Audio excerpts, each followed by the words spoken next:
What is happening, everybody? We are live in the Q&A, and tough to find a time that works all the time for this one. So 9:30 it is. Jody Williams, are you still in the chat? There's 3 people watching already. But to answer your question right off the bat, no, I do not plan to go to the WAF or IFA Worlds this fall. I was thinking about the IFA Worlds, WAF definitely not. And in fact, I may end up, I might be suspended at the moment, having now competed in the PAL event. It is entirely possible that I cannot. Dustin, good morning. Dan, good morning. What do you guys got for me today? So fire your questions. I will do my best to answer them all. We got a few guys in here already. And another one. I'll tell you guys something. I am actively seeking the Cody Merritt match. And I believe Cody is actually seeking it as well. Talk a little bit about my sponsors. We have Supplement King, Fueled by Supplement King, Portage La Prairie, always. And they have treated me very well. The other thing is we've got Fraser's Next Level on the marquee. We had some other ones, but they've kind of fallen off, gone away. Haven't sent me some stuff in a while, so should have to track you guys down. Let's go. Super TA. Yeah. The Cody Merritt match, I have been talking to promoters. I'm looking to do that match in June. So I'm not looking past Corey West, but I guess I'm kind of looking past Corey West. So let's get Corey out of the way in May, Cody in June, probably the Nationals in July, and then we'll see what's up. Maybe somebody from overseas will give me a call again. But there's a chance that match actually happens in Canada, the Cody Merritt match. So hopefully that happens. Hopefully we can get that done.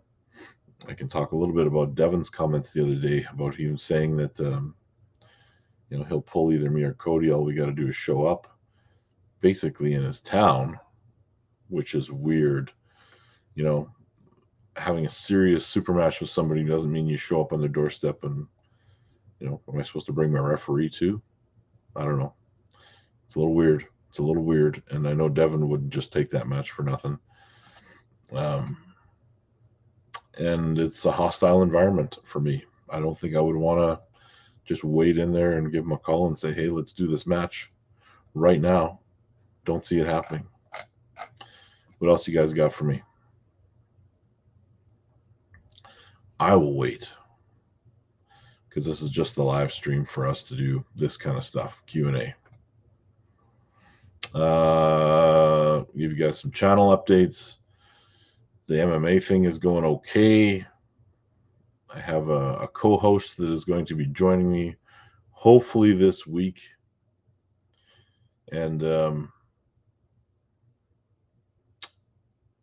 Jody and I, of course, Can-Am Connection every Monday.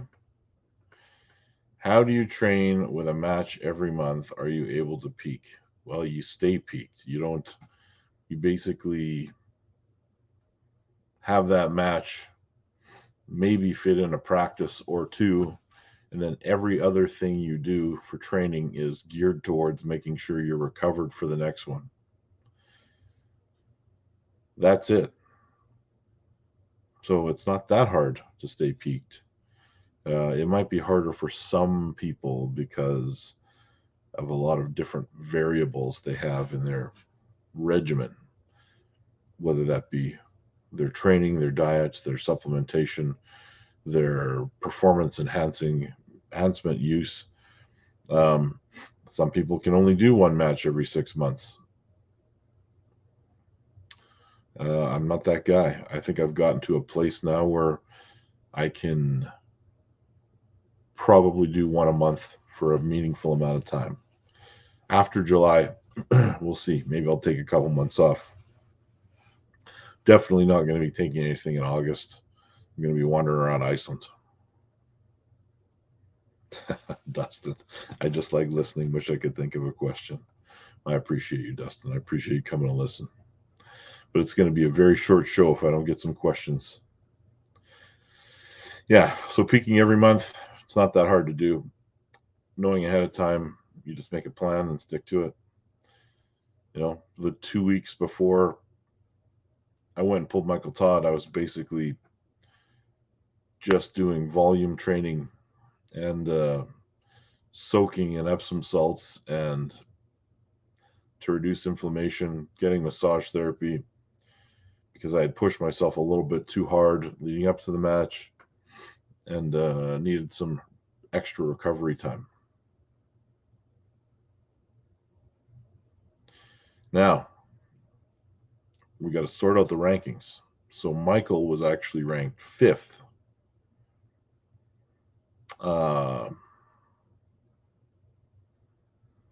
All right, Dustin, I'll get to your question. I am currently ranked 2nd. Devin is ranked 3rd, but I'm going after Cody Merritt's number 1 spot.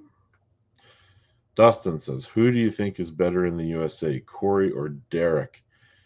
I would say Corey definitely is better left-handed. No contest. Right-handed, however, I really don't know. That's a bit of a coin toss on that one. I think you could see either one of those guys come out on top. Very different styles. I would have to say that Derek might have the edge just because of all those 3 guys we keep talking about, which is Corey, Derek, and Chance. Only one of those guys came out on top when they faced an elite arm wrestler, and that was Derek. He went up against Tim, and he came out on top. And we all saw what happened with Tim and Matt. Dustin, did Derek pull right-handed in Vegas? He did not. He only pulled left hand.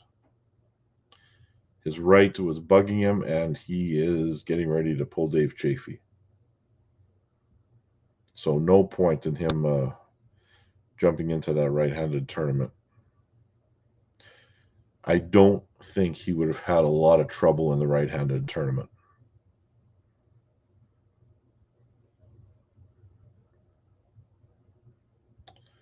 We got Manitoba Provincials coming up on May the 14th. I am going to be in the crowd, but I will not be arm wrestling.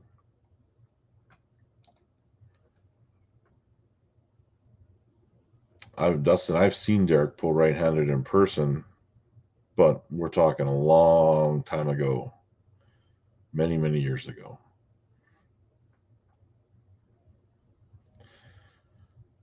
Yeah, I will just be in the crowd for that one and coaching my guys. Now, I also had Jeremy Tank Petruncio reach out to me. Said, hey, you want to have a super match? You want to have a rematch? And I guess he didn't realize that my right arm was injured because he was definitely talking about right hand. And I say it's going to be probably years before I get to anything like that. Phil, how are you doing, sir? Yeah, it's going to be a while. Right-handed, I might be done. But it will be years, and I'm not sure I will ever get it to the point that it was. And a lot of people don't think that it was at a good level anyway. Entertaining weekend ahead, Phil. Yeah. David, doesn't mean I'm looking for one. It means I have one. May 21st, I am pulling Corey West in Texas with the left arm. Phil, entertaining weekend ahead. It sure is. Here's the weird part. It's either Louisiana or Arizona. The one that Corey is at, I get them mixed up, which tournament's which. The one that Corey is pulling at this weekend, there's no live stream. There's no pay-per-view, and there's no live stream. To which I responded, like, are we back in 1998? Like, what the hell is going on? Somebody can't pull out their phone and do a live stream? So there is an opportunity for somebody wants to build up their YouTube channel, get out there, get to that event, and you will be able to probably do a live stream on your own with that event, because the promoter has zero plans of doing that. In contrast, there is a pay-per-view, actually, pardon me, Alex Top Roll. So Schoolboy's brother's channel is putting on the other event, which I believe is Arizona. Good morning, Billy. I am looking forward to seeing what all you guys can do at the Manitoba Provincials.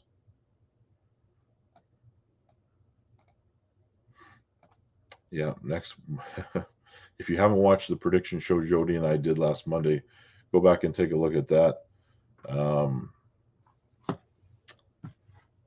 We have a lot of differing opinions on quite a few of those matches. James, hello from Cape Breton Island. Hello, James.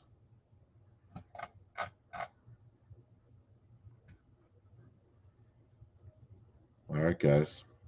It's going to be not too much longer. Let me know if you guys got anything else you want me to touch on before we get off of here. And we're going to continue to try to do these live streams. Hopefully people will get used to the mornings popping on here.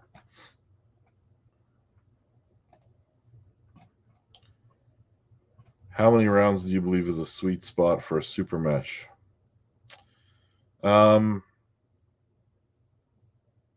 Probably race to 3 wins. So best of 5 would be a pretty good one for me, I think.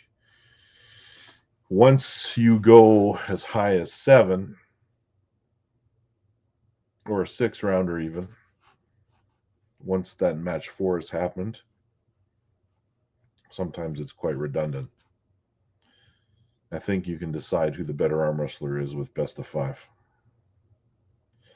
Riley Miller, love you putting left arm back on the map for far too much inactivity on the world rankings after Corey and Cody.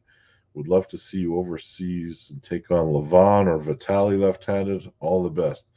Wow, thanks for the vote of confidence, Riley. We'll see. I think they're trying to build up Morozov over there if he ends up beating Matt left-handed, which I think he might. Maybe they're looking for a match for him.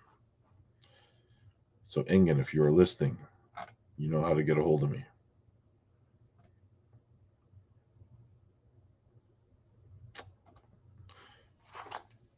In fact, he might have already tried.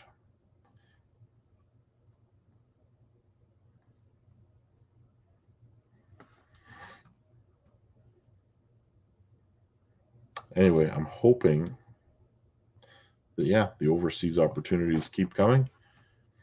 Love to be able to pull a king of the table someday in a left-handed match.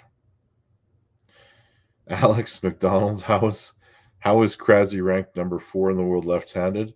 That's an excellent question. That is an excellent question. How is a guy like Sonev ranked ahead of, I believe, just about every North American? That doesn't make any sense to me.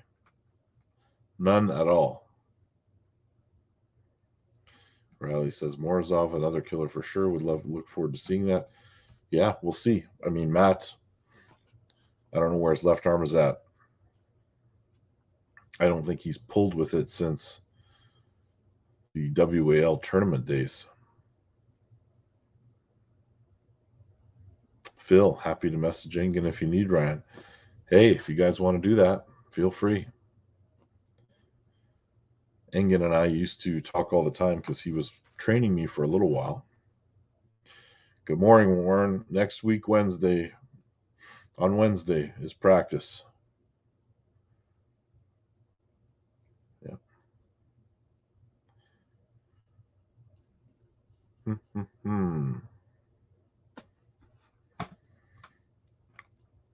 All right, gents. So WOW is officially done. Dan, nothing has been officially announced, and often when something is done, you never hear an official announcement. They just kind of go away.